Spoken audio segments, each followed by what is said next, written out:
आज आपण जो व्यायाम बघणार आहोत त्यामध्ये तुम्ही 1 लिटरच्या बॉटल्स घेऊ शकता. जर तुम्हाला 1 लिटर जड वाटत असेल तर तुम्ही अर्ध्या लिटरच्या बॉटल्स घ्या. किंवा तुमच्याकडे जर वजनं असतील, वेट्स असतील तर त्याचा वापर करा. किंवा तुम्ही आता हल्ली हाताला रिस्ट बँड्स म्हणून वेट मिळतात ते सुद्धा वापरू शकता. तर मी आता तुम्हाला एक जस्ट बसल्या बसल्या कसा व्यायाम करता येईल दाखवून ठेवते.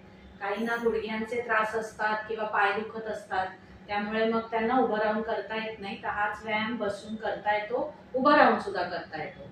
तर मी 5 आकडे मोजून तुम्हाला दाखवणार आहे. हा सुद्धा अँटी ग्रॅव्हिटीच व्यायाम आहे. तर त्यामध्ये आपण आधी 1, 2, 3, 4,